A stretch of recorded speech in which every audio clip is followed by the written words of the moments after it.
The best song? That song, what is it? I am, we are, you are Australians. I think that's about the best song that was ever written.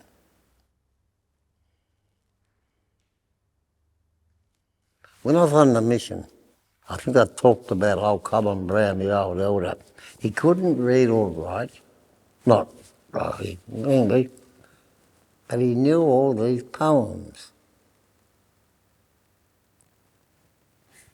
I'd sit round the fire one night and he'd recite the poem. I remember some of them like The Highwayman, do you know when you know The Highwayman? The wind was a torrent of darkness among the gusty trees, and the moon was a ghostly galleon tossed upon cloudy seas, and the road like a gypsy's ribbon, and over the purple moor the highwayman came riding, and he kissed her lips in the moonlight, and he galloped away to the west. He didn't come in the morning. He wasn't there at noon. King George's men come riding up to the old inn door. And who should be waiting there but Bess, the landlord Dording, waiting for her love in the moonlight.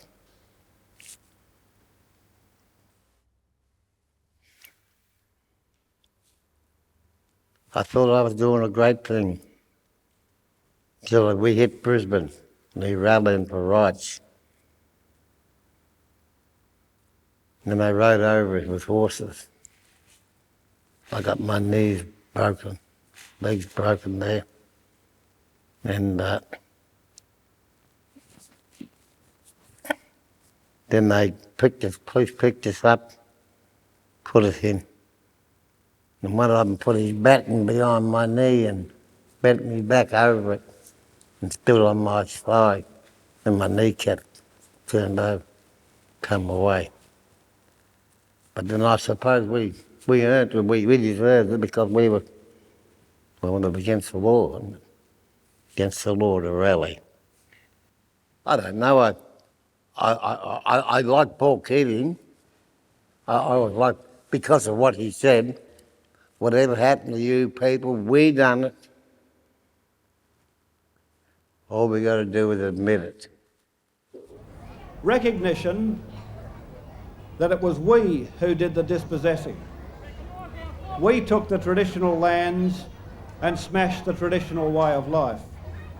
We brought the diseases and the alcohol. We committed the murders. We took the children from their mothers. We practiced discrimination and exclusion. It was our ignorance and our prejudice. And I sat there and I wrote while I was sitting on I wrote. And that was the year of the Indigenous, 93. And when thousands of Indigenous people came to this country, and I wrote this, and I wrote, Indigenous people of this earth's lands, now the time for us all to join hands, to let the world know that we're still here. Let's do it now, for this is our year. Let the world know that our culture's alive. Let them all know that we have survived. Let them all know that we're still strong. And we'll let them all know that we are not wrong. And while there's one to tell stories and there's one to hear, while we still do our dances, they'll know we're still here. While we still sing our songs and still hunt our lands, no one can take our culture from our hands. Let the old ones tell their stories. Let the young ones hear and learn. Tell them of our days of glory, so that for more they will yearn. And they will teach their young ones and teach them what we were told. And we will be here forever, and our culture will never grow old. And at the end of the year, I wrote, the year of the Indigenous has now come to an end. Is the road ahead now straight, or do we still have bumps and bends? Have we finally been accepted? Does our future look more sound? Do we move on to greener pastures, or are we still on stony ground? What brings me joy in life? Children. children do. I can't get enough of children. And not only my own children, but the children. And I've worked with them for so long and so much in the schools and grounds, and took them camping with them. We've camped with them, and I never have any trouble with children. I don't think I have any trouble with children at all, you know. They're the future of this country. Racism, discrimination comes from home. It don't come. You're not born with it. Kids are not born because to thieve. They're not born to do anything. It's something that you've learnt along the way. And whoever has taught you, well, they are to blame.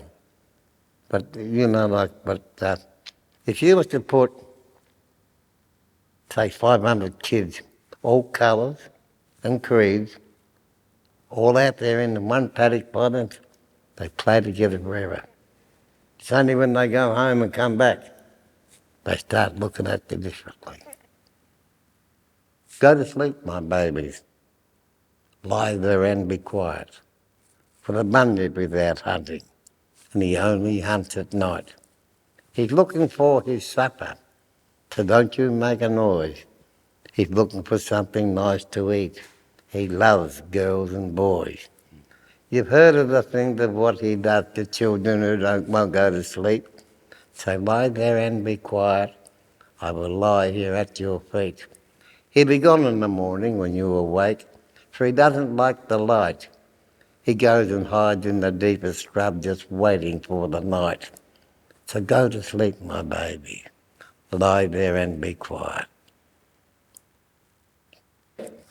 I used to visit Cobham. That's a boys' juvenile place. I spent 15 years. Once a week I went there. They're not nice places, but they're a learning phase. Because from there, you're into the big house, or you wake up to yourself. No matter what we do in life, we have to pay.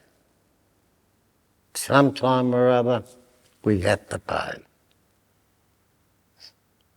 Either, let's say, when we stand before our Maker, or either we're going to be admitted, or he's going to hand us a shovel, and we're going down to shovel coal for the fire down below, eh? But I had a grandson. Oh, mate. Yes. And I had him with me, and I said, you do this, son. Oh, Pop, Pop. No, why? Gosh. And I said, have you been out stealing? No. I said, because you're going to finish up in Cobham. Cobham don't worry me, Pop. Do it easy. They got him. He gives me a ring, and he rings me up. Grandpa, can you come and get me out? I don't like it in here. I said, well, son, you put yourself there. And I have no intentions of getting out. And anyway, he hasn't been in since. I don't know whether he learned his lesson or else something else, but it's up to you. It's up to us. It's up to the child himself. Every child's got an idea of what he wants in life. Let him dream. And if we don't dream, there's not much to life. Start dreaming what you want to be. If you don't dream you want to be a millionaire. What? There's only one way to become a millionaire. Save it. Put it away. You might become a millionaire, but you might become a quarter of a millionaire or half of a millionaire, which could take you as far as you want to go. You can go on a trip around the world for half of a millionaire, I think.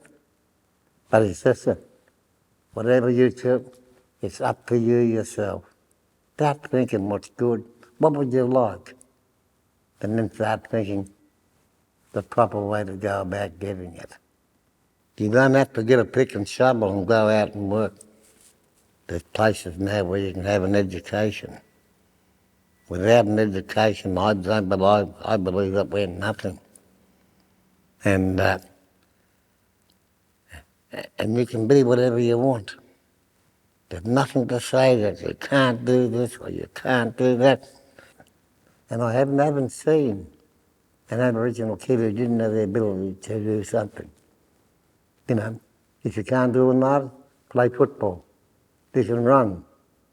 Now I had a grandson who was chosen for the state 100 metres final running, and he wouldn't go. He said, no, I beat him once. Why go again? He didn't go. And you try and tell him, you've got this ability, use it. Use it for whatever you can get, because there's a future in most anything that you want to do, there's a future. You know? Being an elder is no joke. It is correct, it's good, yeah. But it's a 24/7 job. 24/7. And people talk to you, kids talk to you. They want to know something. I had a little girl come up with me by the arm. She said, Uncle Wes, I want you to come over here and meet my mum. I said, oh, all right. So I went over. She said, Mum, this is Uncle Wes. He comes to school and he told us the best stories.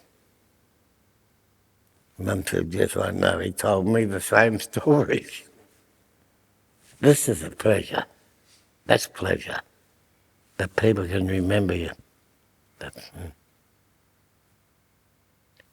And I'll tell you what, it's a great thing to be needed. What do you reckon?